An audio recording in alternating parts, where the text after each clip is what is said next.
111 മണ്ഡലത്തിൽ ഇവിടെ മത്സരിക്കുകയാണ്. കേരളത്തിൽ 111 UDF-ഉമായിട്ട് ഐക്യ. ഒരു ഭാഗത്ത് വർഗീയവാദികളായിട്ടുള്ള ന്യൂനപക്ഷ വർഗീയവാദികൾ ഹിന്ദുത്വ അജണ്ട വെച്ചുകൊണ്ട് മുന്നോട്ടേക്ക് പോകുന്നു. അവരെയും UDF-ഉം തമ്മിൽ ഐക്യപ്പെട്ട് പല സ്ഥലത്തും സ്ഥാനാർത്ഥികളെ നിർത്താതിരിക്കുന്നു. സ്ഥാനാർത്ഥികളെ നിർത്തിയ സ്ഥലത്ത് പരസ്പരം ഐക്യമുണ്ടാക്കി മുന്നോട്ടേക്ക് പോകുന്നു ഒരു ഭാഗം.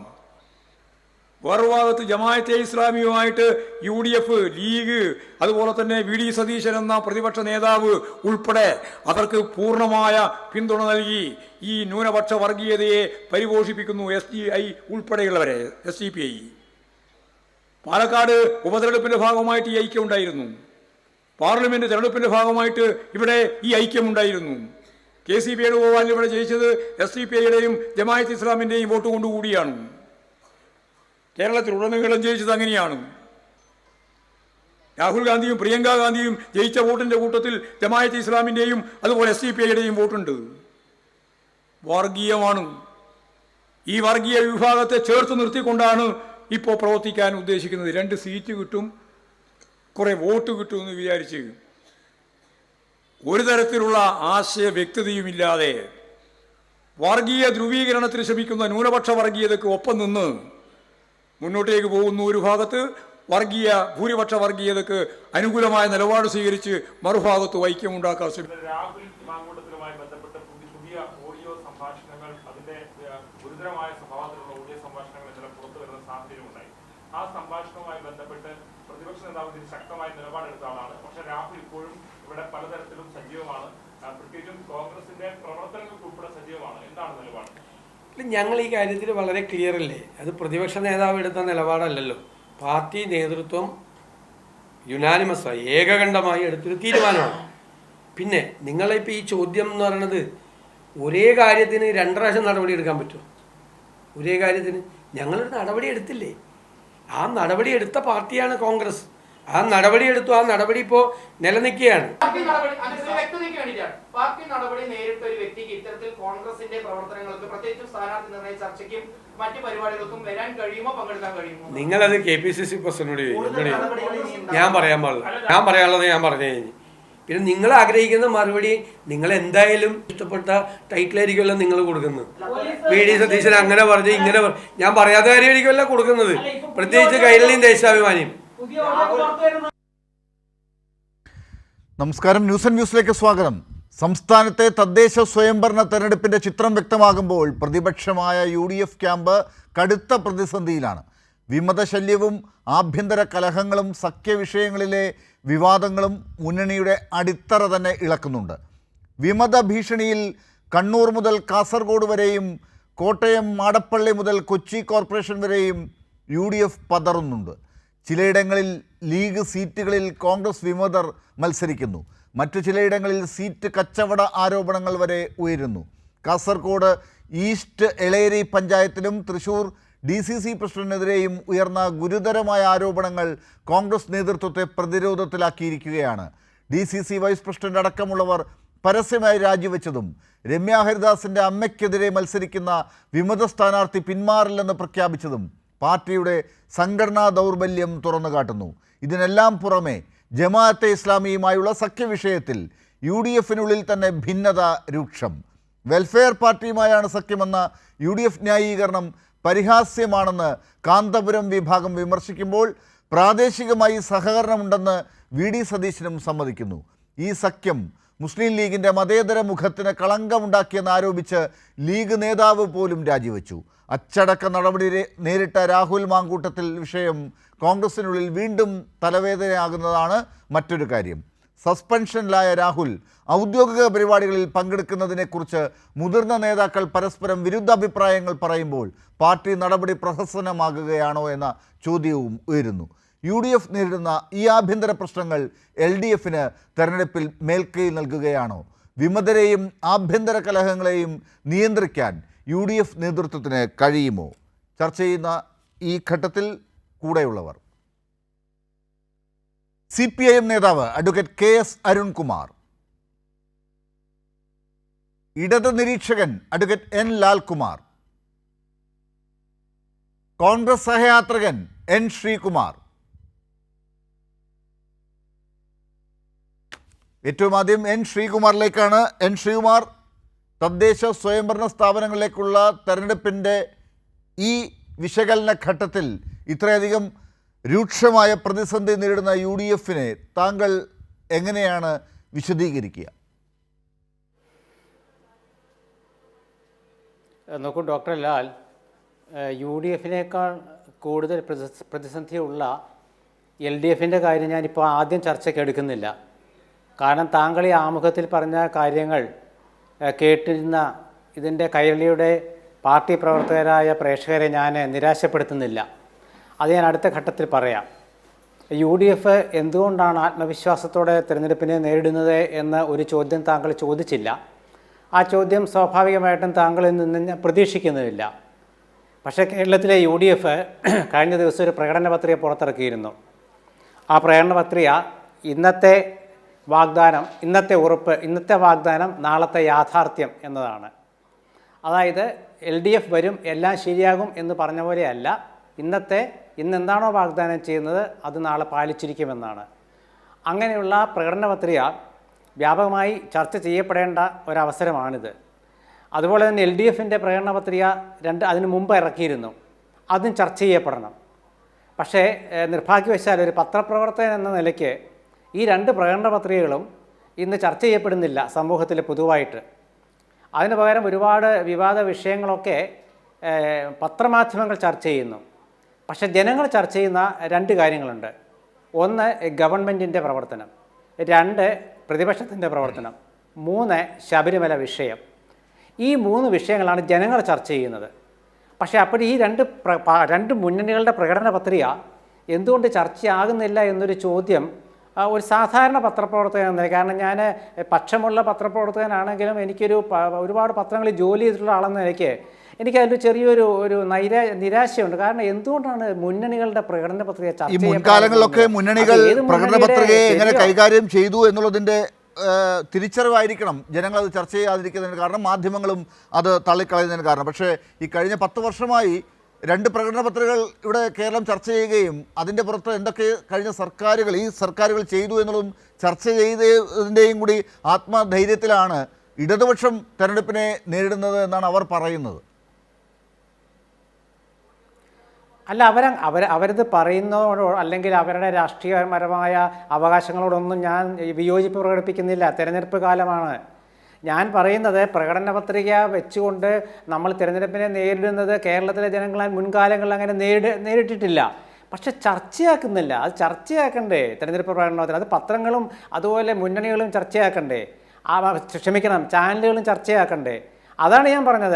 അത് എൻ്റെ ഒരു പക്ഷേ ഈ പ്രകടന പത്രിക പുറത്തിറക്കിയ UDF-ന് പോലും അത് ജനങ്ങളിലേക്ക് എത്തിക്കാൻ പറ്റുന്നില്ലല്ലോ എൻ ശ്രീകുമാർ. അതിനേക്കാൾ വലിയ പ്രശ്നമല്ലേ UDF-ൽ? ഞാൻ നേരത്തെ ചൂണ്ടിക്കാട്ടിയ കാസർകോട്ട്, കണ്ണൂർ, കൊച്ചിയിൽ, കോട്ടയത്ത് ഒക്കെ ഇന്നത്തെ ദിവസം വന്ന വാർത്തകളാണ് ഈ വിമതരുടെ പ്രശ്നങ്ങൾ. ഒന്ന്. രണ്ടാമത് ഇന്ന് ഗോവിന്ദമാഷേനെ അല്പം മുമ്പ് പറഞ്ഞത് ഞാൻ കേൾപ്പിച്ചല്ലോ, അത് വലിയ ചർച്ചാ വിഷയമാണ്. മുസ്ലിം ലീഗും സമസ്തയും കാന്തപുരത്തിൻ്റെ ഭാഗത്തു നിന്നും ഒക്കെ വന്നിരിക്കുന്ന നിലപാടുകൾ നമ്മൾ കണ്ടല്ലോ. ഈ ജമാഅത്തെ ഇസ്ലാമിയുമായി ഉള്ള പരസ്യ കൂട്ടുകെട്ട്, UDF-ന് ഇത്രയധികം പരസ്യമായി ഇത്തരത്തിൽ ഒരു കൂട്ടുകെട്ടുണ്ടാകുന്നതിനെ ന്യായീകരിക്കുന്ന VD സതീശനെയും നമ്മൾ കാണുകയാണ്. അപ്പോൾ ഇതൊക്കെ ജനങ്ങളുടെ മുമ്പിലേക്ക് ചർച്ചയായി വരുമ്പോൾ, വലിയ പ്രശ്നങ്ങൾ UDF നേരിടുമ്പോൾ, ഈ വിമതശല്യമൊക്കെ ഉണ്ടാകുമ്പോൾ ഈ പ്രകടന പത്രിക മുമ്പിലേക്ക് വരുന്നില്ല. അതാണ് പ്രശ്നം. അല്ല, UDF-ൻ്റെ പ്രകടന പത്രിക പുറത്തിറക്കിയത് ഇന്നലെയാണ്. അപ്പോൾ അതുകൊണ്ട് അത് ഇന്ന് പെട്ടെന്ന് എത്തിയെന്ന് വരില്ല, അത് 2 ദിവസം കഴിഞ്ഞ് എത്തും. LDF-ൻ്റെ പ്രകടന പത്രിക 3-4 ദിവസം മുമ്പ് ഇറക്കിയതാണ്. ഞാൻ അക്കാര്യവും ഞാൻ ചർച്ച ചെയ്യുന്നുണ്ട്. അപ്പോൾ അതോടെ നിൽക്കട്ടെ. അത് ഞാനൊരു ആദ്യം, കാരണം ചില കാര്യങ്ങൾ, ചില യാഥാർത്ഥ്യങ്ങൾ ഏത് ചാനലിലിരുന്നിട്ടായാലും എത്ര രാഷ്ട്രീയം ഉണ്ടെങ്കിലും അത് പറയാതെ പോകുന്നത് ശരിയല്ലല്ലോ എന്ന് വെച്ചുകൊണ്ട് ഞാൻ പറഞ്ഞതാണ്. എൻ്റെ അഭിപ്രായത്തോട് ഒരു പക്ഷേ ഈ ചർച്ചയിൽ പങ്കെടുക്കുന്ന മറ്റ് രണ്ടുപേരും യോജിച്ചേക്കും. അത് രാഷ്ട്രീയത്തിനപ്പുറമുള്ള എൻ്റെ ഒരു ചിന്താഗതിയാണ് കേട്ടോ. അതിവിടെ പറഞ്ഞതേ ഉള്ളൂ. അതോടെ നിൽക്കട്ടെ. പിന്നെ ചർച്ച ചെയ്യുന്ന വിഷയം LDF-ൻ്റെ ഭരണവും UDF എന്ന പ്രതിപക്ഷവും അതുപോലെ ശബരിമല വിഷയവുമാണ്. ഈ 3 കാര്യങ്ങളാണ് ജനങ്ങൾ ചർച്ച ചെയ്യുന്നത്. അതിൽ ആ ചർച്ച ചെയ്യുന്ന വിഷയങ്ങൾ എന്തൊക്കെയാണെന്ന് ഞാൻ അവിടെ വിവരിക്കുന്നില്ല. കാരണം എന്താ വെച്ചാൽ ഭരിക്കുന്ന പാർട്ടി ജനങ്ങൾ ഇതൊന്നും ചർച്ച ചെയ്യുന്നില്ല എന്ന് ഞാൻ പറഞ്ഞില്ല ശ്രീ എൻ ശ്രീകുമാർ. പക്ഷേ UDF-ൻ്റെ കാര്യം എടുക്കുമ്പോൾ ജനം, സമൂഹ മാധ്യമങ്ങൾ, ഇവിടെയൊക്കെ വരുന്ന പ്രതികരണങ്ങൾ നമ്മൾ കാണുന്നുണ്ട്. അതിലൊന്ന് രാഹുൽ മാങ്കൂട്ടത്തിൻ്റെ കാര്യമാണ്. കഴിഞ്ഞ ദിവസം മുതൽ വീണ്ടും അത് ഉയർന്നു വരികയാണ്. അതിനെക്കുറിച്ച് കോൺഗ്രസിനകത്തുള്ള നേതാക്കന്മാർ തന്നെ, കെ മുരളീധരനെ പോലുള്ളവരൊക്കെ തന്നെ പ്രതികരിച്ച് കഴിഞ്ഞു. കെ.സി. വേണുഗോപാൽ ഉൾപ്പെടെ പറഞ്ഞു കഴിഞ്ഞു. ഈ രാഹുൽ മാങ്കൂട്ടത്തിൽ ഒരു ബാധ്യതയായി മാറിയിട്ടുണ്ടോ ഈ പഞ്ചായത്ത് തെരഞ്ഞെടുപ്പിൽ, ഈ തദ്ദേശ സ്വയംഭരണ സ്ഥാപനങ്ങളിലേക്കുള്ള തെരഞ്ഞെടുപ്പിൽ യു.ഡി.എഫിന്? അല്ല, സോഷ്യൽ മീഡിയ പ്രധാനപ്പെട്ട രണ്ട് കാര്യങ്ങൾ ചർച്ച ചെയ്യുന്നുണ്ട്, 3 കാര്യങ്ങൾ ചർച്ച ചെയ്യുന്നുണ്ട്. ഒന്ന് ഏറ്റവും പ്രധാനപ്പെട്ട വിഷയം ശബരിമല ക്ഷേത്രത്തിലെ സ്വർണം CPM-ൻ്റെ നേതൃത്വത്തിൽ കൊള്ളയടിക്കപ്പെട്ടു എന്നുള്ളതാണ് ഒന്നാമത്തെ ചർച്ചാ വിഷയം. രണ്ടാമത്തെ ചർച്ചാ വിഷയം ഈ ഗവൺമെൻറ്റിൻ്റെ ചില കാര്യങ്ങളും മറ്റുള്ള ചില അവരുടെ ധൂർത്തും മറ്റു കാര്യങ്ങളുമാണ്. മൂന്നാമത്തെ വിഷയം ഇതുവരെ കാണാത്ത വിധത്തിൽ CPM-ലുണ്ടാകുന്ന വിമതന്മാരാണ്. അത് എന്നെ ഏറ്റവും ഞെട്ടിച്ചൊരു കാര്യം എന്താണെന്ന് വെച്ചാൽ, CPM-ന് വേണ്ടി ഒരുപാട് 40 വർഷത്തോളം പേനയെടുത്ത് പാർട്ടിയുടെ മുഖപത്രത്തിൽ നിരവധി ലേഖനങ്ങൾ എഴുതിയ, കഴിഞ്ഞ 2 ആഴ്ച മുമ്പ് വരെ എഴുതിക്കൊണ്ടിരുന്ന, പാർട്ടിയുടെ ഒരു 8 or 10 ലേഖകന്മാരുടെ തലപ്പത്തിരുന്നിരുന്ന തിരുവനന്തപുരത്തെ ദേശാഭിമാനിയുടെ ബ്യൂറോ ചീഫ് എൻ്റെ സുഹൃത്ത് ശ്രീ K. ശ്രീകണ്ഠൻ, അദ്ദേഹം വിമതനാണ്. പാർട്ടിയുടെ തിരുവനന്തപുരത്തെ പിണറായി വിജയൻ എന്ന ആളെ, അദ്ദേഹത്തെ വളരെയധികം എന്താണ് പറയുക, സമൂഹത്തിൽ അവതരിപ്പിക്കാനായിട്ട് മുന്നിട്ട് നിന്ന ഒരാൾ ഒരു സുപ്രഭാതത്തിൽ പറയാണ്, ഞാൻ ഈ പാർട്ടിയിലെ സ്ഥാനാർത്ഥിക്കെതിരെ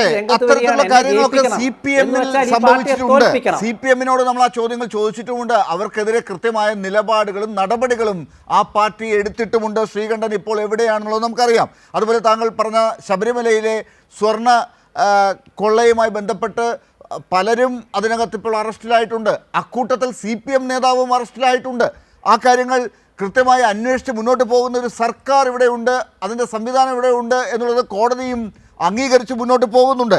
അവിടെ ആ കാര്യങ്ങൾ അങ്ങനെ കൃത്യമായി പോകുമ്പോൾ ജനങ്ങൾക്ക് ആ കാര്യത്തിൽ വേവലാതി വേണ്ട, വേവലാതി ഉണ്ടാകേണ്ടതുമില്ല. അവർ ആ കാര്യത്തിൽ തൃപ്തരുമാണെന്നാണല്ലോ നമ്മൾ മനസ്സിലാക്കുന്നത്. പക്ഷേ ഇപ്പോൾ ഇവിടെ പ്രശ്നം എന്താണ്? വിമതരുടെ കാര്യത്തിൽ അങ്ങനെയാണോ? കോൺഗ്രസിൻ്റെ കാര്യം അങ്ങനെയാണോ? കോട്ടയം മാടപ്പള്ളി പഞ്ചായത്തിൽ ലീഗ് സ്ഥാനാർത്ഥിക്കെതിരെ കോൺഗ്രസ് വിമതൻ മത്സരരംഗത്ത്. കോട്ടയം നഗരസഭാ ചെയർപേഴ്സണും വിമതൻ. അതുപോലെ എറണാകുളത്ത് വിമതശല്യം ഒഴിവാക്കാനുള്ള DCC നേതൃത്വത്തിൻ്റെയും മുതിർന്ന UDF നേതാക്കളുടെയും എല്ലാ ശ്രമങ്ങളും പാളി. UDF ജമാഅത്തെ ഇസ്ലാമി കൂട്ടുകെട്ട് വിമർശനവുമായി എത്തിയിരിക്കുകയാണ് കാന്തപുരം വിഭാഗം. തദ്ദേശ തെരഞ്ഞെടുപ്പിൻ്റെ മത്സര ചിത്രം തെളിഞ്ഞപ്പോൾ കണ്ണൂർ ജില്ലയിൽ LDF-ന് മേൽക്കൈ. അവിടെ പലയിടത്തും UDF പഞ്ചായത്തിലും കോർപ്പറേഷനിലും അടക്കം ശക്തമായ വിമത സാന്നിധ്യം തിരിച്ചടിയാകുമെന്ന പേടിയിലാണ് UDF.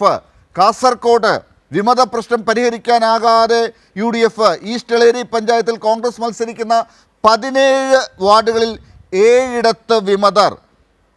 അതിലെ വിശദാംശങ്ങൾ ഞാൻ പറയണ്ടല്ലോ.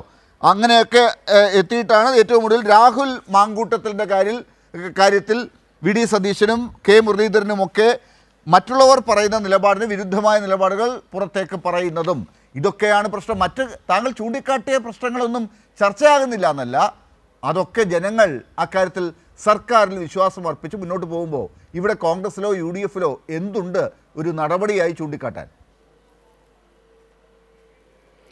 നോക്കൂ ഡോക്ടർ ലാലെ, ഈ വിമതശല്യം എന്ന് പറയുന്നത് UDF-ലുണ്ട്, LDF-ലുണ്ട്, CPM-ലുണ്ട്, CPI-ലുണ്ട്, എല്ലാത്തിലുണ്ട് വിമതശല്യം. വിമതശല്യമൊന്നും ഇല്ലാത്ത ഒരു മുന്നണിയോ പാർട്ടിയോ ഇല്ല. സത്യസന്ധമായ ചില കാര്യങ്ങൾ നമ്മൾ പറയണം. കാരണം ഈ നാട്ടിലെ പ്രാദേശികമായിട്ടാണ് വിമതര്. അത് കേൾക്കുന്ന ജനങ്ങളല്ലെങ്കിൽ നുണയാന്ന് പറയും.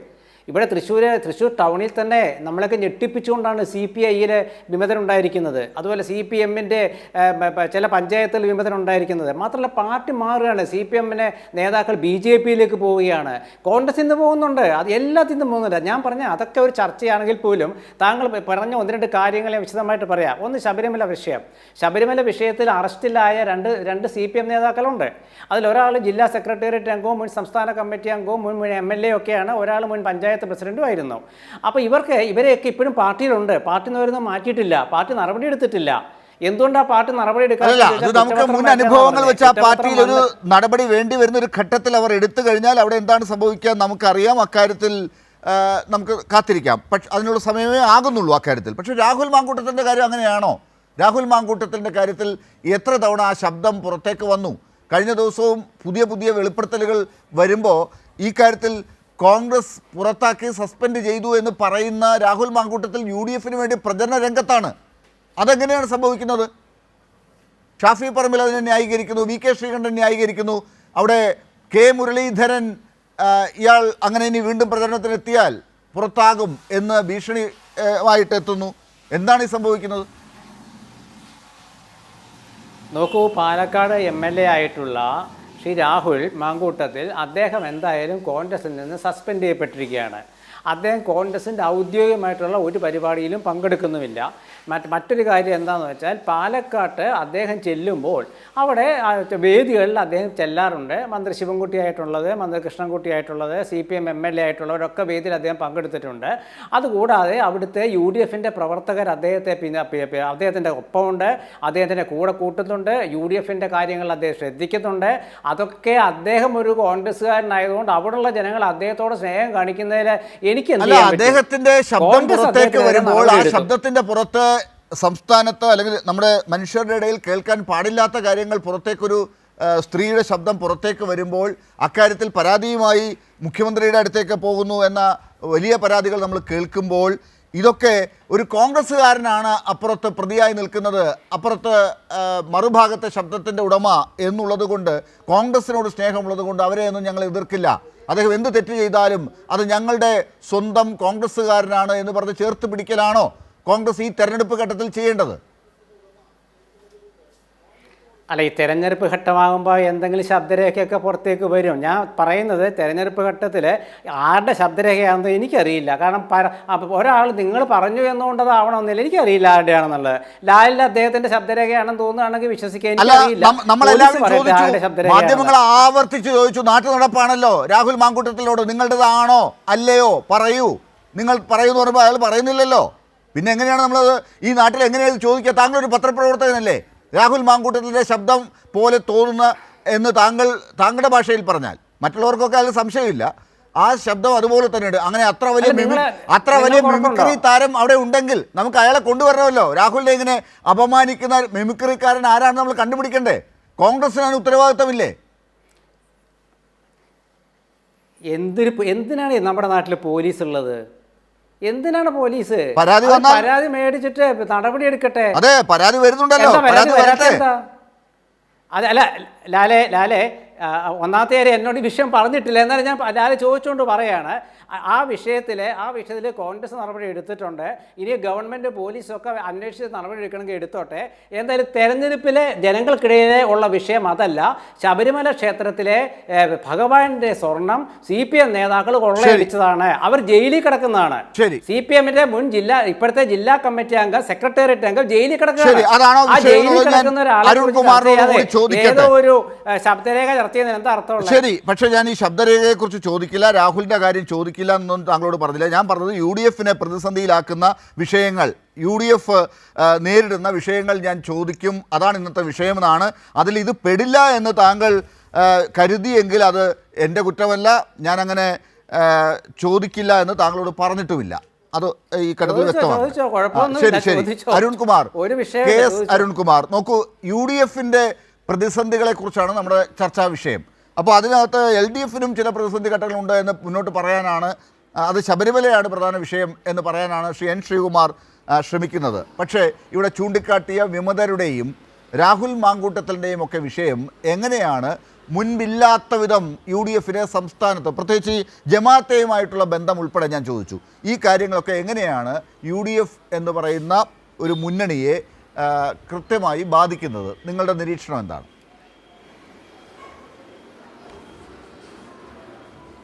ഇവിടെ ഇപ്പോഴത്തെ UDF സംവിധാനം വച്ചുകൊണ്ട് LDFനെ നേരിടാൻ അവർക്ക് കഴിയില്ല എന്ന് അടുത്ത കാലത്ത് നമുക്ക് വ്യക്തമായിട്ടുള്ളതാണ്.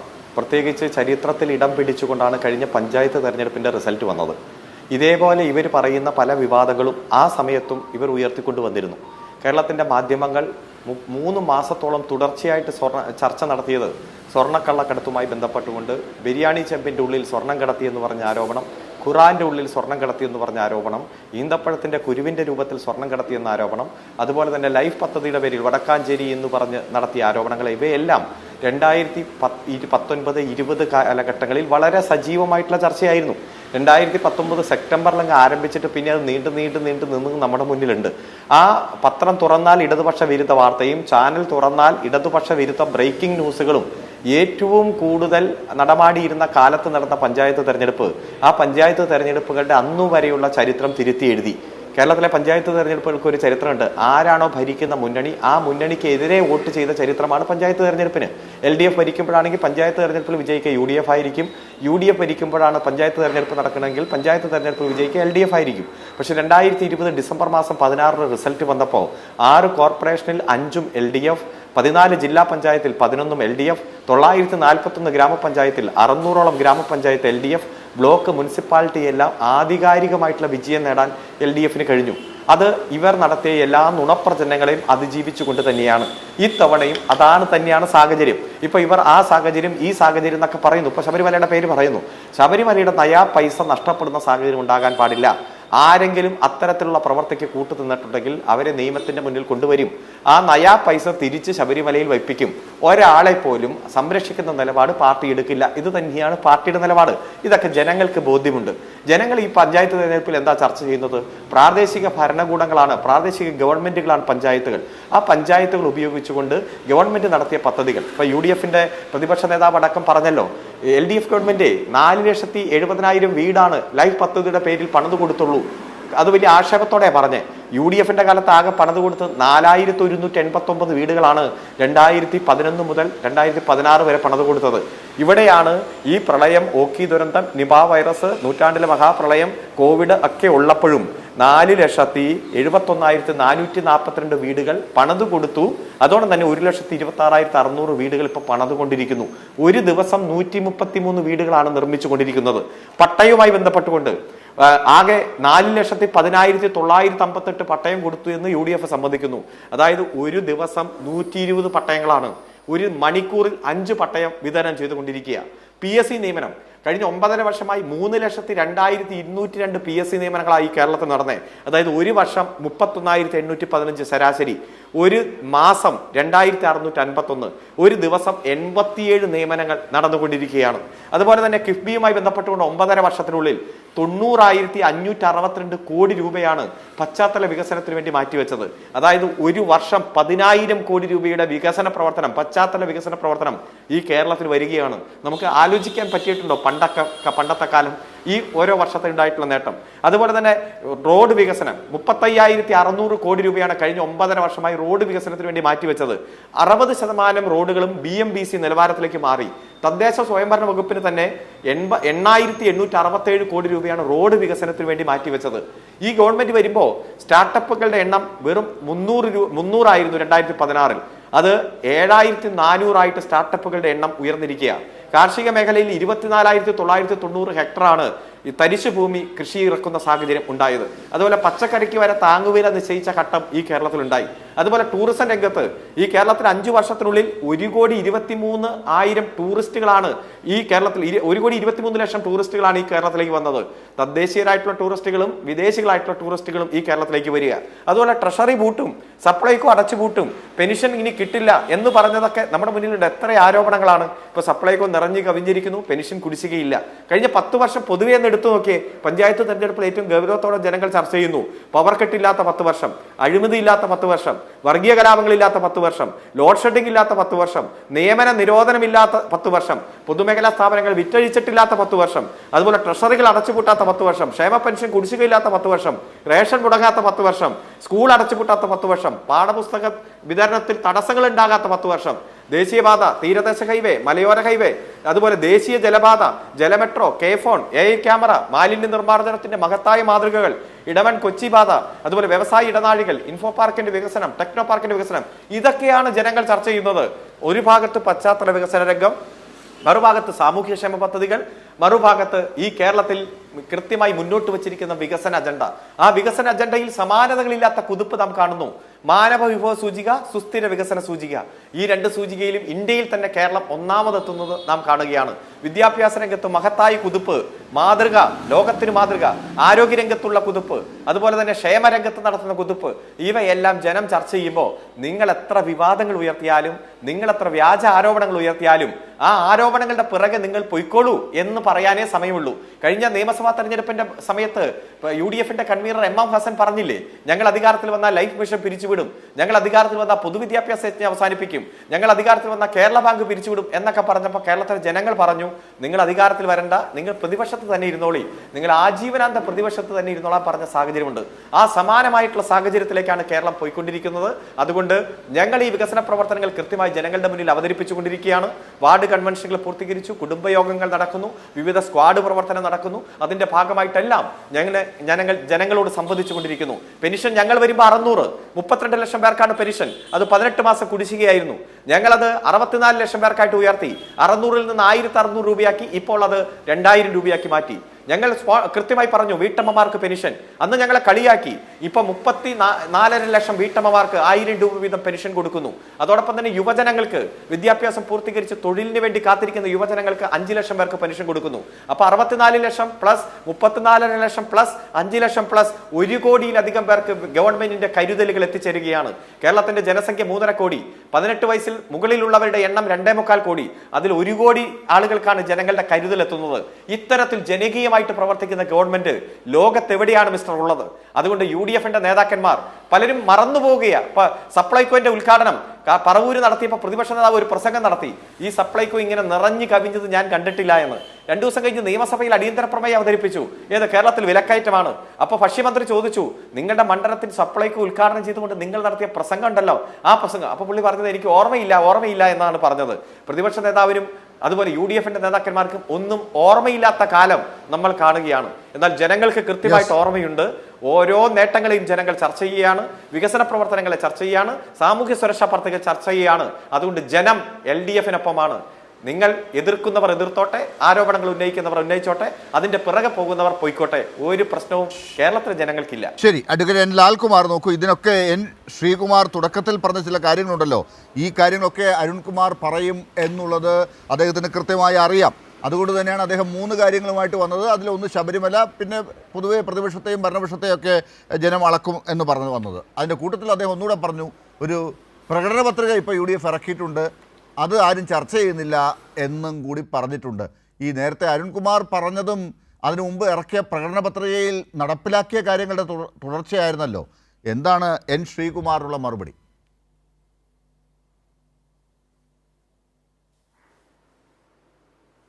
അല്ല, ഇവിടെ ശ്രീകുമാറിയേട്ടൻ ഉന്നയിച്ച 3 പോയിന്റുകളാണ്. ആ 3 പോയിന്റ്: 1 ഗവൺമെൻറ്, 2 ഒപ്പോസിഷൻ, 3 ശബരിമല. അത് മൂന്നായിട്ട് തന്നെ പറയാമെന്ന് കരുതുന്നു. നോക്കൂ, ഈ സർക്കാർ ന്യൂനതകളില്ലാത്ത സർക്കാരൊന്നും എനിക്കൊന്ന് പിണറായി വിജയൻ പോലും പറഞ്ഞിട്ടില്ല, പറയാൻ പറ്റില്ല. കാര്യം എല്ലാ സർക്കാരുകൾക്കും സർക്കാരിൻ്റേതായിട്ടുള്ള പ്രശ്നങ്ങളുണ്ടാകും. പ്രത്യേകിച്ച് സെൻട്രൽ ഗവൺമെൻറ് നമ്മളെ സാമ്പത്തികമായിട്ട് വളരെ പ്രതിസന്ധിയിലേക്ക് തള്ളിവിടുന്ന ഒരു ഘട്ടത്തിൽ കൂടെ പോകുമ്പം അതിന് ഒരു ലിമിറ്റേഷനുണ്ട്. ആ ഫൈനാൻഷ്യൽ പ്രൂഡൻസുമായി ബന്ധപ്പെട്ട് ഒരു വലിയ പ്രശ്നമുണ്ട്. നമുക്ക് ക്യാഷ് അവൈലബിൾ അല്ല, അല്ലെങ്കിൽ റവന്യൂ പ്രശ്നമുണ്ട്. അങ്ങനെ ഇരിക്കെ ഏറ്റവും മാന്യമായി ഈ പറയുന്ന ഒരു പ്രതിപക്ഷം ഭരിക്കുന്ന ഒരു സംസ്ഥാനം, എന്നുവെച്ചാൽ BJP ആണല്ലോ രാജ്യം ഭരിക്കുന്നത്, ആ ഭരിക്കുന്ന ഒരു സംസ്ഥാനത്തിന് ഏറ്റവും വൃത്തിയായി കാര്യങ്ങൾ ചെയ്യാൻ പറ്റിയ ഒരു ചരിത്രമുണ്ട് കഴിഞ്ഞ 10 വർഷമായിട്ട് എടുത്തു കഴിഞ്ഞാൽ. നോക്കൂ, കഴിഞ്ഞ 10 വർഷത്തിന് മേളിലായിട്ട് നരേന്ദ്രമോദി തന്നെ ഭരിക്കുകയാണ്. അതിനകത്ത് മറ്റ് സംസ്ഥാനങ്ങൾ നിങ്ങളെടുത്താൽ നമുക്ക് വ്യക്തമായി മനസ്സിലാക്കാൻ പറ്റും. എല്ലാ സംസ്ഥാനങ്ങളെയും പിഴിയുകയാണ്, എല്ലാവരും പിഴിയുകയാണ്. നമുക്കാണെങ്കിൽ പണം തരുന്നില്ല. നമ്മളത് ഇന്നും ബഹുമാനപ്പെട്ട വിദ്യാഭ്യാസ വകുപ്പ് മന്ത്രി കേന്ദ്രത്തിന് ഒരു കത്തെഴുതിയിരിക്കുന്നൊരു ഘട്ടത്തിൽ കൂടിയാണ് നമ്മൾ കടന്നു പോകുന്നത്. അപ്പം അങ്ങനെയുള്ള ഒരു ഫൈനാൻഷ്യൽ ഡിഫിക്കൽറ്റി ഉള്ള ഒരു സിറ്റുവേഷനിൽ എല്ലാ വീടുകളിലേക്കും ഈ സർക്കാരിന് എത്താൻ പറ്റിയോ? ഇപ്പം എന്നെ കേൾക്കുന്നവരങ്ങനെ ആലോചിച്ചാൽ മതി. നിങ്ങളിലേക്ക് ഈ സർക്കാരിന് എത്താൻ പറ്റിയിട്ടുണ്ടോ? എല്ലാ വീടുകളിലും എത്താൻ പറ്റിയിട്ടുണ്ടെന്നാണ് ഞാൻ കണക്കാക്കുന്നത്. വിവാദങ്ങൾ അവിടെ നിൽക്കട്ടെ. എല്ലാ വീടുകളിലേക്കും സർക്കാരിൻ്റെ മെഷീനറിക്ക് ഏതേലും തരത്തിൽ എത്താൻ പറ്റിയിട്ടുണ്ടോ എന്ന് ചോദിച്ചാൽ നിർബന്ധമായും ഞാൻ ഉറപ്പിച്ചു പറയുന്നു, എത്താൻ പറ്റിയിട്ടുണ്ട്. ഓപ്പോസിഷന് യഥാർത്ഥത്തിൽ അങ്ങനെ കഴിഞ്ഞിട്ടുണ്ടോ എന്നുള്ളൊരു ചോദ്യമുണ്ട്. ഓപ്പോസിഷനും അതുപോലെ തന്നെ ചെയ്യേണ്ടതാണല്ലോ. ഓപ്പോസിഷൻ്റെ പ്രശ്നം കോൺഗ്രസ്സിന്, പ്രത്യേകിച്ച് ലീഗിന് ഇച്ചിരി വ്യത്യസ്തമായിരിക്കാം, കോൺഗ്രസ്സിന് സംഘടനാപരമായ ശക്തിയില്ല. ഇവർക്ക് ഇപ്പോൾ CPM-നെതിരെ എന്തെങ്കിലും ഇവർക്ക് പറയണമെന്നുണ്ടെന്നിരിക്കട്ടെ, അത് എത്തിക്കാനുള്ള ശക്തി ഇവരിൽ ഇല്ല. സംഘടനാപരമായി ഇവർക്ക് ദുർബലമായി നിൽക്കുന്ന ഒരു സിറ്റുവേഷനാണ്. ഇതാണ് സത്യം. ഇതവർ എത്ര മറച്ചു വെച്ചാലും അവർക്ക് കൃത്യമായി കാര്യങ്ങൾ വ്യക്തമായി ബോധ്യമുള്ള ആൾക്കാരാണ്. ഇതാണ് ഇവിടുത്തെ അടുത്ത്. പിന്നെ അടുത്ത വന്നൊരു വിഷയം ശബരിമലയെക്കുറിച്ച് അരുൺകുമാർ ഒരു കാര്യം പറഞ്ഞു കഴിഞ്ഞു. ആർക്കാ ഇവിടെ സംശയം? ശബരിമലയുമായി ബന്ധപ്പെട്ട് ഒരു തെറ്റ് സംഭവിച്ചിട്ടുണ്ട് എങ്കിൽ ആ തെറ്റ് സംഭവിച്ച ആരാണോ അതിന് കൂട്ടുനിന്നിട്ടുള്ളത്, CPM എന്നോ കോൺഗ്രസ്ന്നോ BJP എന്നോ, ഇത് അങ്ങനൊന്നും വേണ്ട. CPM ഉണ്ടെന്നേ, അവരെ പിടിക്കട്ടെന്നേ, പിടിച്ചല്ലോ. അടുത്ത റൗണ്ട്, അടുത്ത ഇൻവെസ്റ്റിഗേഷൻ്റെ അടുത്ത ലെവലിൽ വേറെ ആൾക്കാരുണ്ടെങ്കിൽ നമുക്ക് പിടിക്കാമല്ലോ. ഒരു കാരണവശാലും അതൊരു ഐഡലിൽ എന്നുവെച്ചാൽ ശബരിമല സന്നിധാനത്തിലെ അയ്യപ്പനിൽ വെസ്റ്റ് ചെയ്തിരിക്കുന്ന പ്രോപ്പർട്ടിയാണ്, അദ്ദേഹമാണ് അതിൻ്റെ അൾട്ടിമേറ്റ് ഓണർ. അങ്ങനൊരു സിറ്റുവേഷനിൽ അത് വേറൊരാൾ എടുത്തുകൊണ്ട് പോകുന്നൊരു കാര്യമല്ല. അതൊരു പബ്ലിക് പ്രോപ്പർട്ടിയാണ്. പബ്ലിക് പ്രോപ്പർട്ടി എന്ന് പറഞ്ഞാൽ വേറൊരർത്ഥത്തിൽ ഞാൻ പറഞ്ഞു, അത് അങ്ങനെ നിൽക്കുന്നൊരു പ്രോപ്പർട്ടിയാണ്. അതിനെ പ്രൊട്ടക്റ്റ് ചെയ്യേണ്ടത്, ഗാർഡ് ചെയ്യേണ്ടത് നമ്മുടെ ആവശ്യമാണ്. അത് ചെയ്യുക തന്നെ ചെയ്യുമെന്നാണ് ഞാൻ മനസ്സിലാക്കുന്നത്. അതുകൊണ്ടാണ് ഈ ഇൻവെസ്റ്റിഗേഷനകത്ത് ഒരു പ്രശ്നവും ഒരു ഡയല്യൂഷനും സംഭവിക്കാതെ കൃത്യമായി കാര്യങ്ങൾ നടന്നിട്ടുണ്ടെന്നാണ് ഞാൻ മനസ്സിലാക്കുന്നത്. അടുത്ത ലെവലിലേക്ക് പോട്ടെ. ഇപ്പം നമ്മൾ പറഞ്ഞാൽ എവിഡൻസ് എടുക്കാതെ ഈ കാര്യത്തിൽ കൃത്യമായ ഒരു കാര്യം പറയാൻ പറ്റില്ല. നമുക്ക് പറഞ്ഞാലേ ആദ്യം മാധ്യമങ്ങൾ കൊണ്ടിരുന്ന ഈ ആവേശ കമ്മിറ്റി പലപ്പോഴും പ്രത്യേകിച്ച് പിന്നെ കാര്യത്തിലേക്ക് വിടുമ്പോൾ ചിലപ്പോൾ എവിഡൻസായി അത് മാറില്ല. ഞാൻ പലപ്പോഴും അത് കണ്ടിട്ടുള്ളൊരു കാര്യമാണ്. അപ്പം അത് ഇപ്പം ഹൈക്കോടതിയുടെ മുന്നിൽ ഇരിക്കുന്നു കഴിഞ്ഞാൽ ഹൈക്കോടതി ട്രയൽ നടത്തുന്ന കോടതിയല്ല. ഈ ഇതുമായിട്ട് ബന്ധപ്പെട്ട എന്തെങ്കിലും കോൺസ്പിറസി ഉണ്ടെങ്കിൽ ട്രയൽ കോർട്ടിൽ ഇതിലേക്ക് വന്നേ പറ്റൂ. ട്രയൽ കോർട്ടിൽ എവിഡൻസ് എടുത്ത് വരട്ടെ, നമുക്കത് അപ്പം ആലോചിക്കാം. അടുത്ത് ഇവിടെ വിഷയം നോക്കൂ. ഇവിടത്തെ പ്രശ്നമാണെന്നറിയോ, ഈ ഓപ്പോസിഷനുമായിട്ട് ബന്ധപ്പെട്ട ഒരു വിഷയം പറഞ്ഞപ്പം കഴിഞ്ഞ ദിവസം മുസ്ലിം ലീഗ് സ്ഥാനാർത്ഥികളെ പ്രഖ്യാപിക്കുന്നുണ്ട്. അത് തങ്ങൾ കുടുംബത്തിലെ ആൾ തന്നെയാണ്, അദ്ദേഹത്തിൻ്റെ തലവനാണ് പ്രഖ്യാപിച്ചത്. അതിനകത്ത് ജമാഅത്തെ ഇസ്ലാമിയുടെ സ്ഥാനാർത്ഥികളുണ്ട്. അതാണ് അവിടുത്തെ കഴിഞ്ഞ ദിവസം ചർച്ചയ്ക്കകത്ത് വന്നൊരു വിഷയമാണ്. ജമാഅത്തെ ഇസ്ലാമിയുടെ സ്ഥാനാർത്ഥികളും കൂടെ അദ്ദേഹം അങ്ങ് പ്രഖ്യാപിക്കുകയാണ്. ഇത് നമ്മൾ കൺമുന്നിൽ കണ്ടൊരു വിഷയമാണ്. എന്നിട്ട് ജമാഅത്തുമായിട്ട് ബന്ധമില്ലെന്ന് പറയാം. നോക്കൂ, ജമാഅത്ത ഇസ്ലാമി എന്ന് പറയുന്നത് മതരാഷ്ട്രവാദം, അതൊരു പൊളിറ്റിക്കൽ യൂണിറ്റായി മാറിക്കഴിഞ്ഞു. വെൽഫെയർ പാർട്ടി എന്ന് പറഞ്ഞൊരു പാർട്ടിയായി അവരതിന് പ്രവർത്തിച്ചു കഴിഞ്ഞു. അവർക്ക് ഈ നാട്ടിൽ ജീവിക്കാൻ പറ്റണ്ടേ എന്നുള്ള ചോദ്യത്തിന് ജീവിക്കാൻ പറ്റണം. അവരുടെ റൈറ്റിനെ, ഈ പറയുന്ന കോൺസ്റ്റിറ്റ്യൂഷനിൽ അണ്ടറിൽ വരുന്ന എല്ലാ റൈറ്റിനെയും ഡിഫെൻഡ് ചെയ്യേണ്ട ഒരു ബാധ്യത ഇവിടുത്തെ പൊളിറ്റിക്കൽ യൂണിറ്റുകൾക്ക്, കോൺഗ്രസ് ആയാലും CPM ആയാലും എല്ലാവർക്കും ഉണ്ട്, അത് സംശയമില്ല. പക്ഷേ ഈ മതരാഷ്ട്രവാദം ഭീകരമായി വരുന്ന ഒരു ഘട്ടത്തിൽ ഈ പറയുന്ന മുസ്ലിം ലീഗിന് പോലും പിടിച്ചു നിൽക്കാൻ പറ്റാത്ത രീതിയിൽ അവരുടെ ആശയം ഡൈല്യൂട്ട് ചെയ്ത് ജമാഅത്തെ രാഷ്ട്രീയത്തിനോട് ചേർന്ന് നിൽക്കേണ്ട ഒരു സാഹചര്യം വരുന്നിടത്ത് പ്രശ്നമാണ്. ആ പ്രശ്നത്തെ ചൂണ്ടിക്കാണിക്കുന്ന ഗോവിന്ദൻ മാസ്റ്റർ എങ്ങനെയാണ് തെറ്റുകാരനാകുന്നത്? അത് ജനം മനസ്സിലാക്കുന്നുണ്ട്. അത് ഇവർക്ക് ഈ പറയുന്ന ജമാഅത്തെയും സുന്നി മുസ്ലിമും അതിൻ്റെ കൾച്ചറൽ ഡിഫറൻസസും പല ആൾക്കാർക്കും അറിയത്തില്ലെങ്കിലും ഈ കേൾക്കുന്ന മുസ്ലിം കമ്മ്യൂണിറ്റികൾക്ക് കൃത്യമായിട്ട് അറിയാം ജമാഅത്ത് ഇസ്ലാമിയുടെ അപകടം. അത് കൃത്യമായി അതിലേക്ക് പോകുന്നുണ്ടെന്നാണ് ഞാൻ മനസ്സിലാക്കുന്നത്. അല്ലെങ്കിൽ ഇതിങ്ങനെ വീണ്ടും വീണ്ടും പറഞ്ഞുകൊണ്ടിരിക്കേണ്ട കാര്യമില്ല, ഇത് ചർച്ച ചെയ്യേണ്ട ആവശ്യവും വരുന്നില്ല. കൃത്യമായി ചർച്ച ചെയ്യുന്നുണ്ട്. അത് ചാനലുകളൊക്കെ കൃത്യമായി അവരുമായിട്ട് ചേർന്ന് നിൽക്കുന്നവരൊക്കെ വളരെ ഭീകരമായി ഇതിനെക്കുറിച്ച് CPM-നെ എതിർക്കുന്നുമുണ്ട്. അപ്പം തന്നെ നമുക്ക് മനസ്സിലാവുമല്ലോ അതിൻ്റെ റിസൾട്ട് എന്താണ്. അടുത്തൊരു വിഷയം എനിക്കിതിനകത്ത് വന്ന് രാഹുൽ മാങ്കൂട്ടത്തിൻ്റെ വിഷയമാണ്. നോക്കൂ, രാഹുൽ മാങ്കൂട്ട ശ്രീമാറിയേട്ടൻ അതിന് മറുപടി പറയണമെന്ന് ചോദിച്ചാൽ എനിക്കറിയത്തില്ല, അദ്ദേഹത്തിന് വേണമെങ്കിൽ പറഞ്ഞാൽ മതി. കാര്യം ഇങ്ങനെയുള്ള ഒരു പേഴ്സണൽ ചോയ്സ്. പക്ഷേ അവിടെ ഒരു പ്രശ്നമുള്ളത്, അദ്ദേഹത്തിൻ്റെ ശബ്ദരേഖയാണോ, ആര് പറഞ്ഞു എന്ന് ശ്രീമാറിയേട്ടൻ ചോദിച്ചു. ശ്രീമാറിയേട്ടൻ അത് പറയണ്ടായിരുന്നു എന്നൊരു അഭിപ്രായം എനിക്കുണ്ട്. കാരണം എൻ്റെ ശബ്ദരേഖയല്ല എന്ന് ഞാൻ പറയണം. ഞാൻ എനിക്കിഷ്ടമുള്ളപ്പം ലിറ്റിഗേറ്റ് ചെയ്യും, അല്ലെങ്കിൽ ഞാൻ ഇഷ്ടമുള്ളപ്പം കേസ് കൊടുക്കും. എന്താ ഇഷ്ടമുള്ളപ്പം? എപ്പോഴാണ് ഇഷ്ടം? എൻ്റെ പ്രശ്നങ്ങളെല്ലാം തീർന്നു കഴിഞ്ഞിട്ടോ, അല്ലെങ്കിൽ ഞാൻ സ്ലോട്ടിൽ വീണ് കഴിഞ്ഞിട്ടോ? നിങ്ങൾക്കെതിരെ നോക്കൂ, ലീഗലായി മാത്രം കാണേണ്ട ഒരു വിഷയമല്ല അത്. കാര്യം ഒരു സ്ത്രീ അപ്പുറത്ത് നിൽക്കുന്നു, അവർക്ക് അവരുടെ ഐഡൻറ്റിറ്റി പുറത്തു പറയാൻ പറ്റാത്തൊരു സാഹചര്യമുണ്ട്. ഈ സംസ്ഥാനത്ത് അവർ നിൽക്കുന്നു. പോലീസിൻ്റെ മുന്നിൽ കംപ്ലയിൻറ്റ് വന്നാൽ മാത്രമേ സ്റ്റേറ്റിന് എന്തെങ്കിലും ചെയ്യാൻ പറ്റൂ. ആ പോലീസിന് മുന്നിലേക്ക് കംപ്ലയിൻറ്റ് പറയാൻ പറ്റാത്ത രീതിയിൽ പ്രശ്നം. കാര്യം അപ്പുറത്ത് നിൽക്കുന്ന ആൾക്കാർ പവർഫുള്ളാണ്, അവർ ഡീൽ ചെയ്യും. അവർക്കെതിരെ നോക്കൂ, ഈ പറയുന്ന ആൾക്കാർക്ക് VD സതീശനെതിരെ സൈബർ ആക്രമണം കോൺഗ്രസിൻ്റെ ഭാഗത്തുനിന്ന് നടക്കുന്നു എന്ന് അഡ്മിറ്റഡ് ആയിട്ടുള്ളൊരു ഫാക്റ്റാണത്. ശ്രീ VD സതീശന് പോലും നിലനിൽക്കാൻ പറ്റാത്ത രീതിയിലാണ് കോൺഗ്രസ്സുകാർ VD സതീശനെ ചീത്ത വിളിക്കുന്നത്. അദ്ദേഹത്തെ കേക്കച്ചൻ എന്നൊക്കെ വിളിച്ച് എന്തൊക്കെ മോശമായിട്ടാണ് പരാമർശങ്ങളാണ് വന്നത്. അത് രാഹുൽ മാങ്കൂട്ടത്തിൻ്റെ കൂട്ടത്തിൽ നിൽക്കുകയും ഷാഫി പറമ്പിൽ രാഹുൽ മാങ്കൂട്ടം എന്ന് പറഞ്ഞൊരു ഗ്രൂപ്പ് ഉണ്ടായി. പ്രതിപക്ഷത്തെ നേതാവിന് പോലും നിക്കക്കളി ഇല്ലാത്തൊരു സാഹചര്യം വന്നു. ഇത് നോക്കൂ, VD സതീശൻ്റെ ഇന്നത്തെ നിലപാട് നോക്കൂ. VD സതീശൻ സത്യം പറഞ്ഞാൽ കൈയെടുത്ത് തൊഴുത് രക്ഷപ്പെട്ടു പോവുക ചെയ്തത്. കാരണം അദ്ദേഹം നേരത്തെ ഒരു നിലപാട് പറഞ്ഞു. എന്താണ്? ഇദ്ദേഹത്തെ അകറ്റി നിർത്തണം. അദ്ദേഹത്തെ അകറ്റി നിർത്തണമെന്ന് പറഞ്ഞ് അദ്ദേഹത്തിനെ സസ്പെൻഡ് ചെയ്തു. ആ സസ്പെൻഷൻ നടന്നു. പക്ഷേ സസ്പെൻഷൻ എന്ന് പറയുന്നത് ഇഫക്റ്റീവ് ആകുന്നത് എപ്പോഴാണ്? ഇദ്ദേഹത്തിന് ഈ വിഷയവുമായി ബന്ധപ്പെട്ട് കോൺഗ്രസോ അല്ലെങ്കിൽ ഈ പറയുന്ന സംഘടനകളോ ഇദ്ദേഹത്തിനെ അടുപ്പിക്കാതിരിക്കും, മാറ്റി നിർത്തുമ്പോഴാണ്. പാലക്കാട് ഈ പറയുന്ന എല്ലാ മെഷീനറികളിലും ശക്തിയുള്ള വി ഡി സതീശൻ വിചാരിച്ചിട്ട് രാഹുൽ മാങ്കൂട്ടത്തിനെ മാറ്റി നിർത്താൻ പറ്റുന്നില്ല. അവിടെ കാര്യങ്ങൾ തീരുമാനിക്കുന്നത് ഷാഫി പറമ്പിലാണ്. ഷാഫി പറമ്പിൽ ആവശ്യത്തിനനുസരിച്ചുള്ള സ്റ്റേജസ് ഇയാൾക്ക് കൊടുക്കുന്നു, ഇയാൾ കയറി ഇടപെടുന്നു, സംസാരിക്കുന്നു. അപ്പോൾ പെട്ടെന്ന് വി ഡി സതീശൻ സൈഡ് ലൈൻഡായി പോയി. ഇതാണ് സംഭവിച്ചത്. അത് സത്യത്തിൽ കോൺഗ്രസിൻ്റെ രാഷ്ട്രീയത്തിനകത്തെ ഏറ്റവും വലിയ റിഫ്റ്റുകളൊന്ന് ഷാഫി പറമ്പിലും വി ഡി സതീശനും തമ്മിലുള്ള റിഫ്റ്റാണിപ്പം. കാര്യം ഷാഫി പറമ്പിൽ അപ്പുറത്ത് രാഹുൽ മാങ്കൂട്ടത്തിലും സൈലൻ്റായിട്ടാണ് നിൽക്കുന്നെങ്കിലും അത് രാഹുൽ മാങ്കൂട്ടത്തിലും വളരെ വ്യക്തമായിട്ട് വളരെ എവിഡൻ്റ്ലി അങ്ങ് നിന്നു.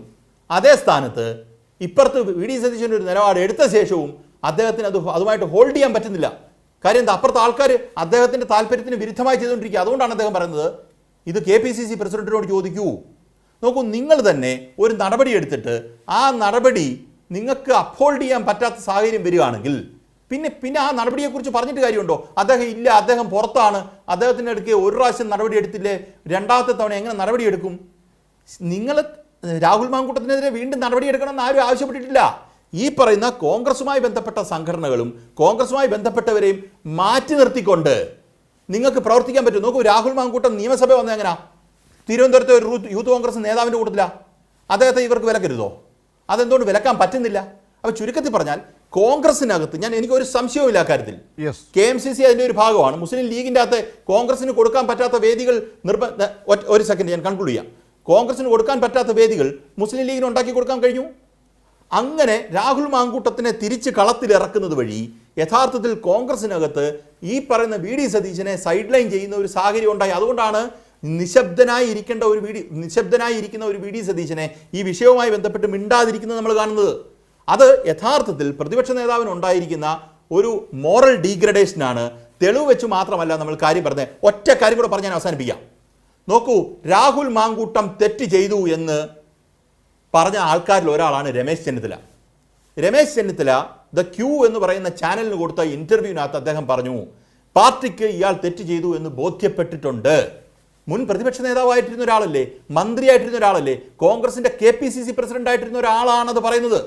ആ പറയുന്ന ആളുടെ വാക്ക് വിലക്കെടുക്കേണ്ട ഒരു കാര്യമാണ്. പക്ഷെ അത് സൈബർ കോൺഗ്രസ് സമ്മതിക്കുന്നില്ല.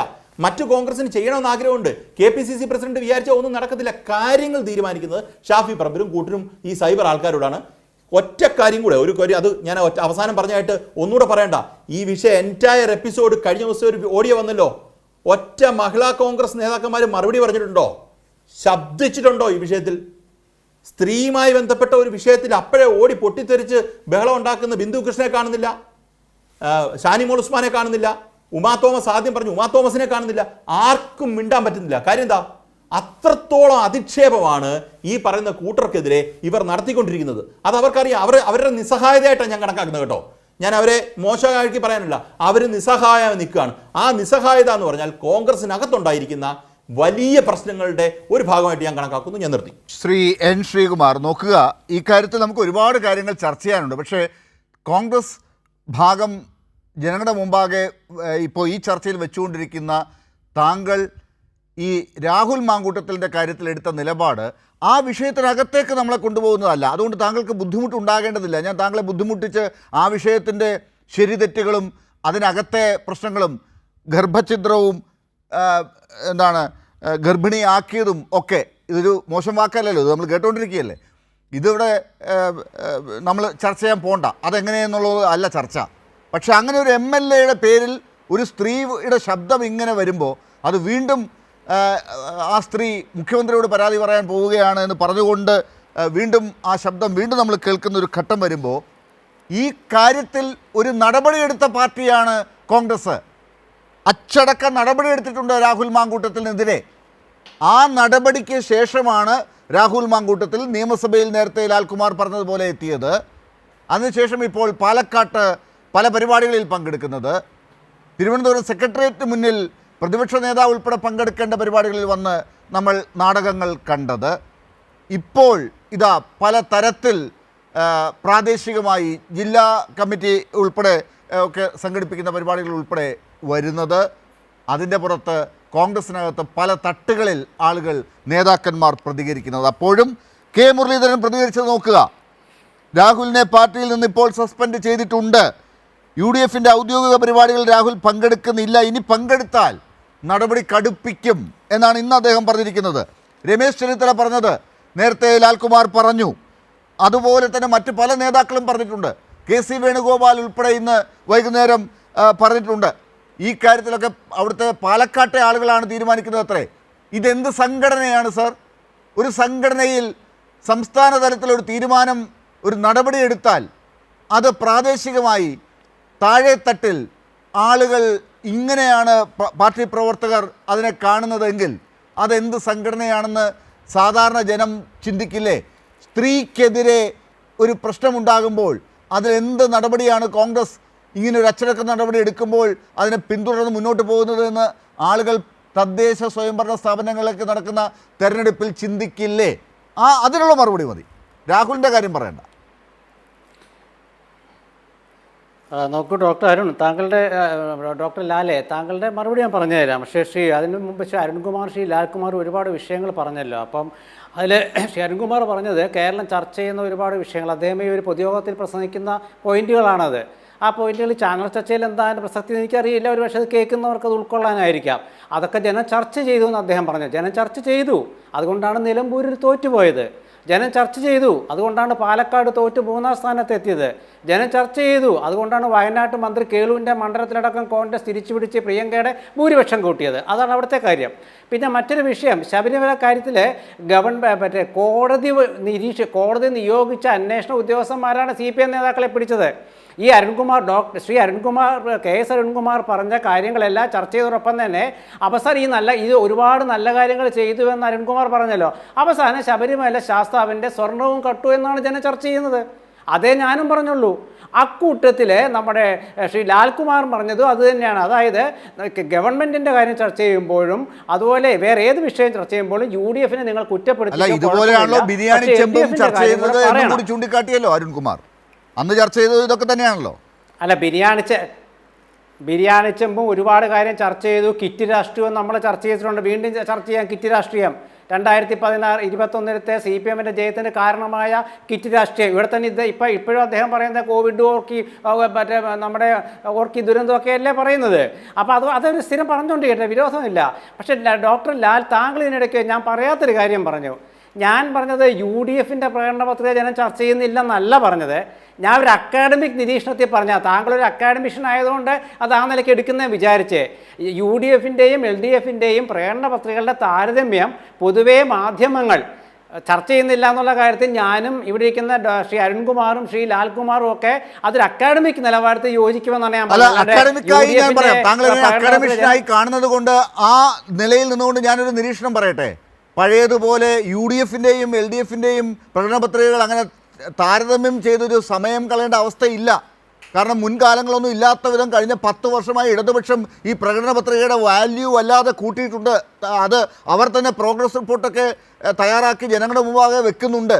ആ നിലയ്ക്ക് നമ്മളൊരു അക്കാഡമിക്കായി നോക്കുകയാണെങ്കിൽ ആ തട്ടിൽ ഇടതുപക്ഷത്തിൻ്റെ കാര്യങ്ങളാണ് മുമ്പിൽ നിൽക്കുക, ഇടതുപക്ഷത്തിൻ്റെ പ്രകടന പത്രിക. ആയിക്കോട്ടെ, അത് CPMൻ്റെ മുഖചാനലായ കൈരളിയുടെ അഭിപ്രായം, ജനങ്ങളുടെ അഭിപ്രായമല്ല. അത് നിങ്ങളുടെ അഭിപ്രായം. ആയിക്കോട്ടെ, അത് നിങ്ങൾ പറഞ്ഞോളൂ, കുഴപ്പമില്ല.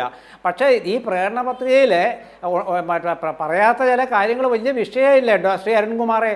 അതായത് നമ്മുടെ PM ശ്രീ പദ്ധതി ഒരു നയം തന്നെ പണയപ്പെടുത്തി കളഞ്ഞില്ലേ CPM? കാശ് കിട്ടാനായിട്ട് എത്രയോ കോടി രൂപ കിട്ടാനായിട്ട് CPM പണയപ്പെടുത്തിയില്ലേ? കിടപ്പുണ്ട്. അച്ചടക്ക നടപടി എടുത്ത കോൺഗ്രസ് ഇപ്പോൾ പ്രഹസനമാണോ കാട്ടിയത് എന്ന് ഞാൻ വരാം. അതിനു മുമ്പ് ഇവരുടെയൊക്കെ ചോദ്യത്തിന് ഉത്തരം പറയണ്ടേ? അതോ ഞാൻ നിങ്ങൾ ഇതൊക്കെ കേട്ടോണ്ടിരുന്നിട്ട് നിങ്ങൾ ചോദിക്കുന്നതിന് മാത്രം ഉത്തരം പറഞ്ഞാൽ മതിയോ? ഇവർ ചോദിക്കുന്നതിന് അക്കമിട്ട് ഉത്തരം പറയേണ്ടി വരുമല്ലോ. അത് പറയാതിരിക്കുന്നത് എങ്ങനെയാ? ജനങ്ങൾക്ക് എല്ലാം ഓർമ്മയുണ്ടെന്നല്ലേ അരുൺകുമാർ പറഞ്ഞത്? ജനങ്ങൾക്ക് ഓർമ്മയുള്ള കാര്യം അവസാനം നിലമ്പൂരിലെത്തിയെന്ന് ഞാൻ പറയണ്ടേ? എനിക്ക് പറയണ്ടേ? അത് ഞാൻ പറഞ്ഞു.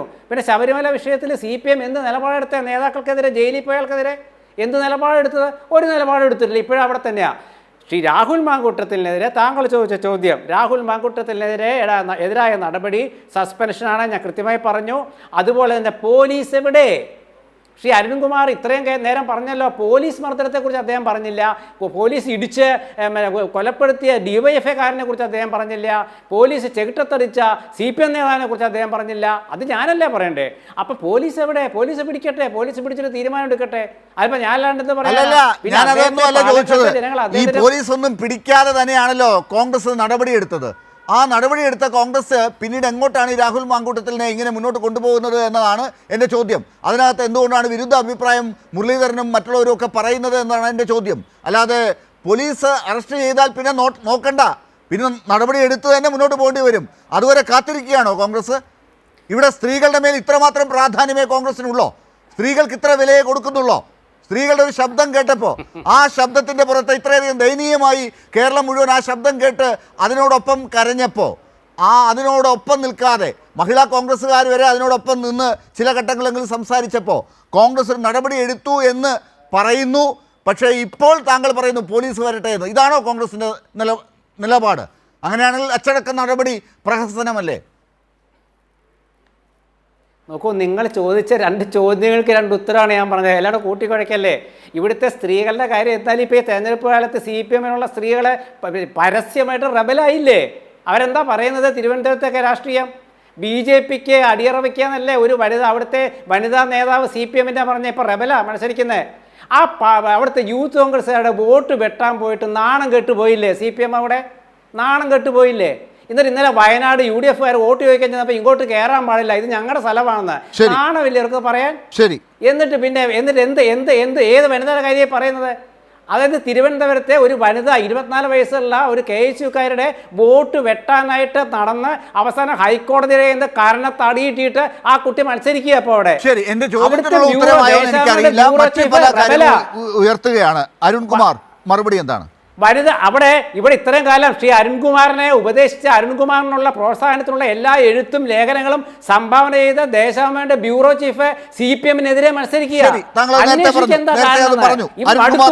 ഈ ഗവൺമെന്റിനെ മടുത്തു ഈ ഗവൺമെന്റിനെ. അതുകൊണ്ടാണ് പാർട്ടിയെ മടുത്തു. ബഹുമാനപ്പെട്ട രാഷ്ട്രീയ നിരീക്ഷകൻ എന്നറിയപ്പെടുന്ന കോൺഗ്രസിന്റെ പ്രതിനിധി തിരുവനന്തപുരത്ത് ഒരു റിബൽ, ഏതോ ദേശാഭിമാനിയുടെ പഴയ പ്രവർത്തകൻ റിബൽ എന്ന് പറഞ്ഞ് 2-3 ചൂണ്ടിക്കാണിച്ചു. ഈ കേരളത്തിലാകമാനം 456 റിബൽ സ്ഥാനാർത്ഥിയാണ് കോൺഗ്രസിനുള്ളത്. താങ്കൾക്കറിയോ? 456 റിബൽ. അങ്ങ് കാസർഗോഡ് മഞ്ചേശ്വരത്ത് കോൺഗ്രസിന്റെ ഓഫീസ് അടച്ചുപൂട്ടി പൂട്ടും താക്കോലുമായിട്ട് ആരോ പോയി. എന്താണ് കാരണം എന്ന് താങ്കൾക്കറിയോ? സീറ്റ് വിഭജനത്തിന്റെ അടിയ. കോഴിക്കോട് അടി നടന്ന് എത്ര പേര് ICUലായി എന്നറിയോ കോൺഗ്രസിന്റെ നേതാക്കന്മാർ?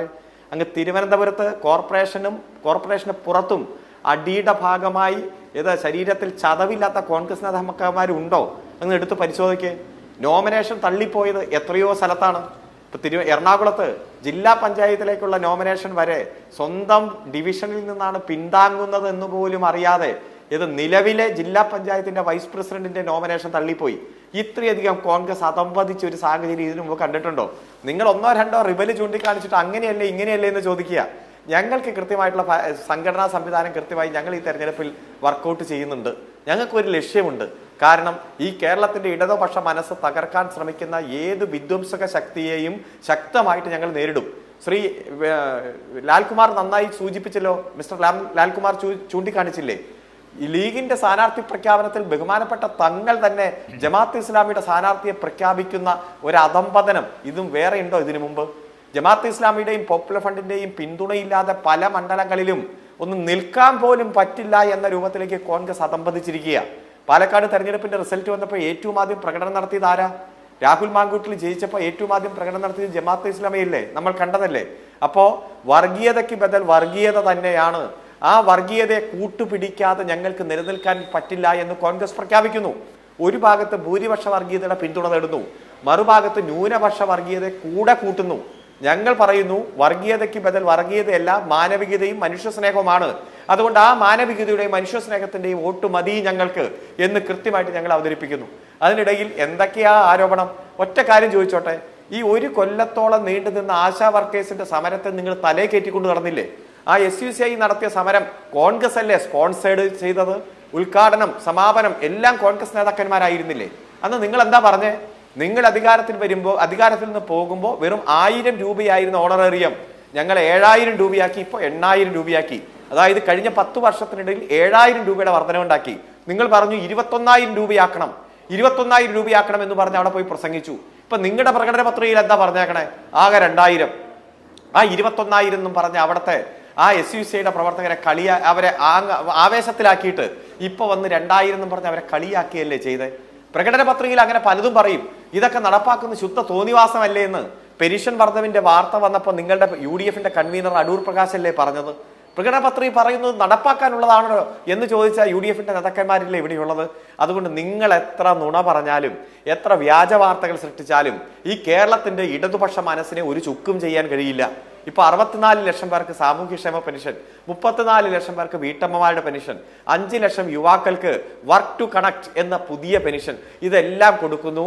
വികസന പ്രവർത്തനങ്ങളുടെ രംഗത്ത് സമാനതകളില്ലാത്ത മുന്നേറ്റം സൃഷ്ടിക്കുന്നു. ഒരു വിജ്ഞാന സമൂഹമാക്കി നമ്മുടെ സമൂഹത്തെ മാറ്റുന്നു.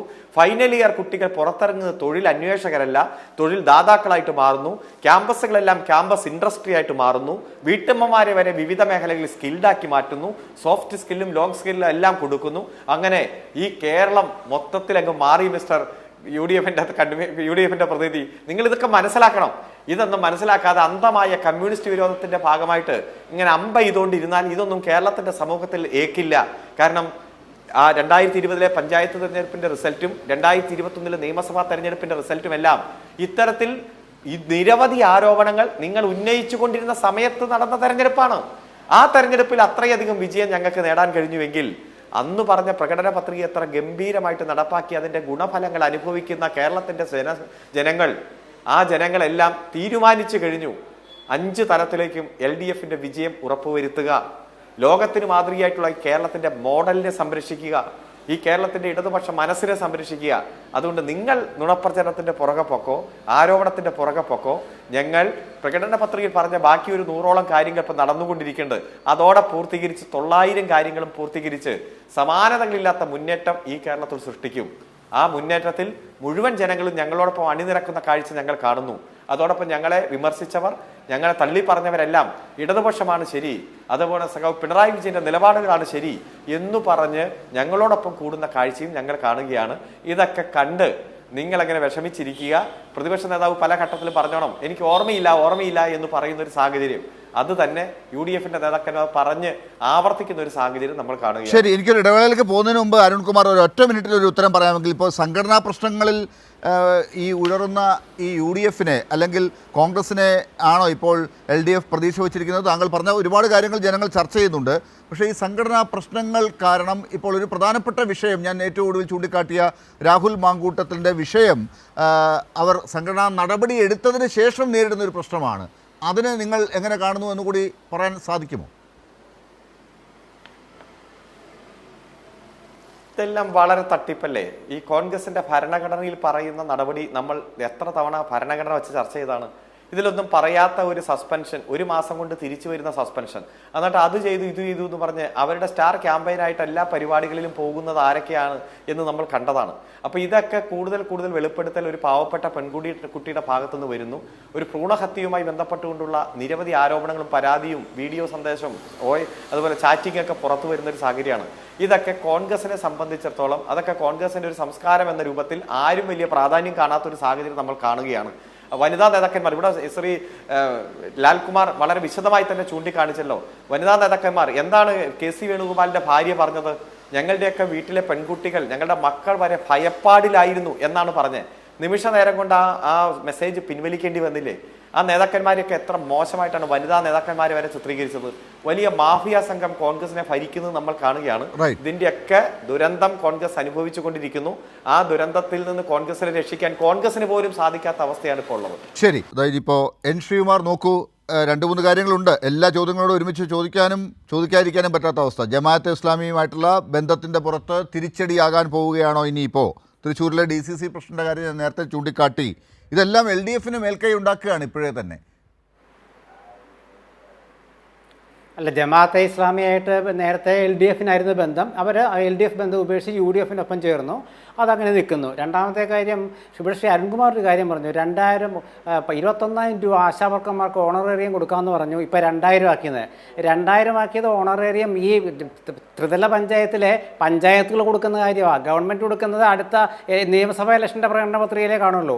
ഈ 2,000 രൂപ എന്ന് വെച്ചാൽ പ്രാദേശിക പഞ്ചായത്തുകൾ കൊടുക്കുന്ന കാര്യമാണ് പറഞ്ഞത്. ഒന്ന് തെറ്റിദ്ധരിപ്പിക്കരുത്. മറ്റൊരു കാര്യം എന്ന് വെച്ചാൽ ഗവൺമെന്റിന്റെ കാര്യങ്ങളൊന്നും അപ്പോൾ ഈ പഞ്ചായത്ത് തെരഞ്ഞെടുപ്പിൽ വരില്ലേ? എല്ലാം രണ്ടും അങ്ങോട്ടും ഇങ്ങോട്ടും പറയുന്നുണ്ടല്ലോ നമ്മൾ സൗകര്യം പോലെ. ഞാൻ പ്രകടന പത്രികയിലത്തെ കാര്യമാണ് പറഞ്ഞത്. പ്രകടന പത്രികയിൽ പറഞ്ഞ കാര്യമാണ് പറഞ്ഞത്. കാരണം LDF അധികാരത്തിൽ വരുമ്പോൾ 2,500 രൂപ പെൻഷനാക്കെന്ന് പറഞ്ഞു. ഇവിടെ 18 മാസം കുടിശ്ശിക 36 ലക്ഷം എന്നൊക്കെ പറഞ്ഞു. ഒക്കെ ഒന്നും ശരിയല്ല. 18 മാസം കുടിശ്ശികയൊന്നും ഇല്ല. ഉമ്മൻചാണ്ടിയുടെ കാലത്താണ് കൂടുതൽ പെൻഷൻ അനുവദിച്ചത്. ഇവരെല്ലാം കൂടെ ചേർത്ത് എല്ലാ പെൻഷനും കൂടെ ഒന്നാക്കി. കുറേ പേരെ വെട്ടിക്കളഞ്ഞു. വേറെ കഥകള് സംസാരിക്കാൻ സമയമില്ല. അപ്പോൾ അതെ, അപ്പോൾ 2,000 രൂപ ആക്കിയിട്ടുണ്ട്. അപ്പോൾ 2,000 രൂപ ആക്കിയിട്ടുണ്ട്. അപ്പോൾ 2,500 രൂപ 5 വർഷമായിട്ട് കൊടുത്തിട്ടില്ല. അപ്പോൾ 500 വെച്ചിട്ട് ഒരു പാവം വീട്ടമ്മയ്ക്ക് 50,000 രൂപയോളം പെൻഷൻ കിട്ടണം. ആ കുടിശ്ശിക ആരും കൊടുക്കും? ഇവര് പറ്റിച്ചില്ല. പാവപ്പെട്ട വീട്ടമ്മമാരെ പുതിയ കണക്കാണ്. പിന്നെ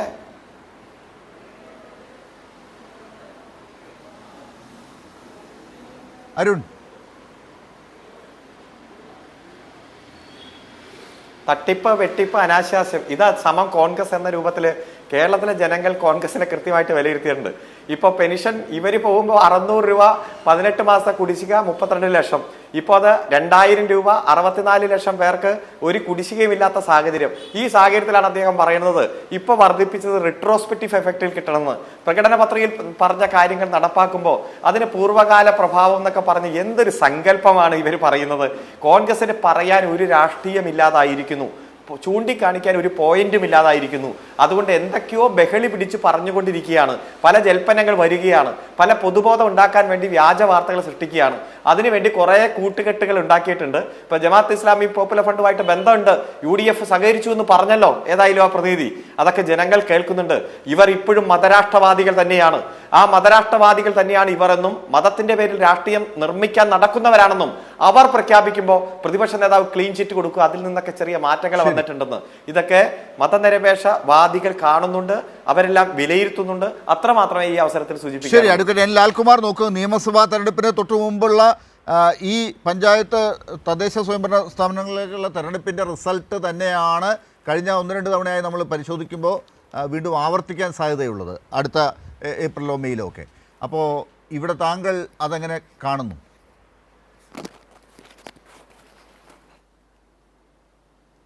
അല്ല, ഈ പറയുന്ന പഞ്ചായത്ത് തെരഞ്ഞെടുപ്പ് ഒരു ദിശ സൂചിക തന്നെ ആയിരിക്കും എന്നുള്ള കാര്യത്തിൽ എനിക്ക് സംശയമില്ല. അത് അല്ലെങ്കിൽ ഒരു ടേൺ അറൗണ്ട് ഉണ്ടാണെങ്കിൽ അത്രയും മാജിക്കൽ സ്റ്റഫ്സ് നടക്കണം. ഇത് ഒരു കാര്യം കൂടെ പറയാം, ഞാൻ ഒറ്റ കാര്യം കൂടെ പറഞ്ഞ് അവസാനിപ്പിക്കാം. ശ്രീകുമാരേട്ടൻ പറഞ്ഞ ഒരു മിസ്ലീഡിംഗ് ആയിട്ടൊരു കാര്യമുണ്ട്. നോക്കൂ, കിറ്റ് കൊടുത്തു, പണം കൊടുത്തു, ഇങ്ങനെയുള്ളൊരു എൻവയോൺമെൻറ്റ് ഉണ്ടാക്കിയാണ് LDF വിജയിച്ചത്. നോക്കൂ, കഴിഞ്ഞ പ്രാവശ്യം LDF ഗവൺമെൻറ്റിൻ്റെ പ്രകടന പത്രികയിൽ അവർ പറഞ്ഞത് 2,000 രൂപ ക്ഷേമ പെൻഷൻ ആക്കുമെന്നാണ് ഞാൻ മനസ്സിലാക്കിയത്. 2,000 2,500. ഈ പറയുന്ന കോൺഗ്രസ് ഓഫർ ചെയ്ത് എത്രയാണെന്നറിയാമോ? 4,000 മറ്റാണ്. ആ 4,000 ജനം വേണ്ടാന്നാണ് വെച്ചത്. നിങ്ങൾ മനസ്സിലാക്കേണ്ട ഒരു കാര്യമാണ്. BJP എന്താ 10,000 ഒക്കെ പറഞ്ഞു. പക്ഷേ കോൺഗ്രസ് LDF പറഞ്ഞതിനേക്കാട്ടിൽ എത്രയോ മടങ്ങാണ് പറഞ്ഞത് കോൺഗ്രസ് ക്ഷേമ പെൻഷൻ കൊടുക്കുമെന്ന്. പക്ഷെ നിങ്ങളുടെ വാക്കും പഴയ ചാക്കും ഒഴുവലായതുകൊണ്ട് ആൾക്കാർ വിശ്വസിച്ചില്ല. കാര്യം നിങ്ങൾ പറയുന്ന 4,000 കിട്ടത്തില്ലെന്നും ഇപ്പുറത്ത് പറയുന്ന 2,500 ആണെങ്കിൽ 2,500 കിട്ടും എന്നും അറിയാവുന്നതുകൊണ്ടാണ് നിങ്ങൾ വോട്ട് ചെയ്യാഞ്ഞത്. അപ്പോൾ താങ്കൾ പറയുന്ന രീതിയിൽ ഫ്രീ ബീസ് കൊടുക്കുക, അല്ലെങ്കിൽ ഈ പറയുന്ന ഓഫേഴ്സ് കാണിച്ച് വോട്ട് പിടിക്കുക. കഴിഞ്ഞ തെരഞ്ഞെടുപ്പിൽ നിങ്ങളാണ് വലിയ ഓഫർ കൊടുത്തത്. അത് നിങ്ങൾ മനസ്സിലാക്കേണ്ട ഒരു കാര്യമാണ്. ആ വലിയ ഓഫർ ജനം അക്സെപ്റ്റ് ചെയ്യാൻ തയ്യാറല്ലായിരുന്നു. അപ്പോൾ ജനങ്ങളെ അണ്ടർ എസ്റ്റിമേറ്റ് ചെയ്യരുത്, ദയവ് ചെയ്ത് ജനങ്ങളെ അണ്ടർ എസ്റ്റിമേറ്റ് ചെയ്യരുത്. കാര്യം ഓഫർ കൊടുത്തു, നല്ലൊരു രീതിയിൽ കുറേ കാര്യങ്ങൾ കാണിച്ച് മേടിച്ചതാണെന്ന് പറയുന്ന സാധനം ഉണ്ടല്ലോ, അത് സബ്സ്റ്റാൻഷ്യലി റോങ് ആണ്. കാരണം നിങ്ങളാണ് ബെറ്റർ ഓഫർ കൊടുത്തത്. നിങ്ങളുടെ ഓഫർ അവർക്ക് വേണ്ട. കാരണം എന്താ? പൈസ കിട്ടും. ഉമ്മൻചാണ്ടി സാർ കൊടുത്തതിനൊക്കെ പറഞ്ഞല്ലോ. ഉമ്മൻചാണ്ടി സാർ കൊടുത്തോന്ന് പറഞ്ഞത് മേടിച്ച ആൾക്കാർക്ക്, പൈസ മേടിച്ച് പോക്കറ്റ് ഇട്ട ആൾക്കാർക്ക് അറിയാം അവർ ഉമ്മൻചാണ്ടിയുടെ കാലത്ത് എന്താ മേടിച്ചത്, പിന്നീട് എന്താ മേടിച്ചതെന്ന്. മേടിച്ചവർക്ക് എന്നെ കേൾക്കുന്നവർ അത് മേടിച്ചവർ മാത്രം ആലോചിച്ചാൽ മതി, വേറെ ഒന്നും ആലോചിക്കണം. എന്തായാലും ഈ കാര്യങ്ങൾ ജനങ്ങളോട് നേരിട്ട് ഇടപെട്ട് പറയാൻ ആർക്കാണ് പറ്റുന്നത്? ആരാണ് ജനങ്ങളിലേക്ക് നേരിട്ട് എത്തുന്നത്? അക്കാര്യത്തിൽ സർക്കാർ എത്തിയോ പ്രതിപക്ഷം എത്തിയോ ജനങ്ങളിലേക്ക് എന്നത് നോക്കുമ്പോൾ അത് ജനം വിലയിരുത്തും. ജനത്തെ അണ്ടർ എസ്റ്റിമേറ്റ് ചെയ്യരുത് എന്നത് തന്നെയാണ് പ്രധാനപ്പെട്ട ആലോചിക്കേണ്ട ആ വാചകം. അത് തന്നെ ഊന്നി പറഞ്ഞുകൊണ്ട് ഈ ചർച്ച ഇപ്പോൾ ഇവിടെ അവസാനിപ്പിക്കുകയാണ്. വളരെ നന്ദി ചർച്ചയിൽ ചേർന്നതിന് advocate K S Arunkumar, N Srikumar, ഒപ്പം അഡ്വക്കേറ്റ് എൻ ലാൽകുമാർ. ന്യൂസ് അവസാനിക്കുന്നു.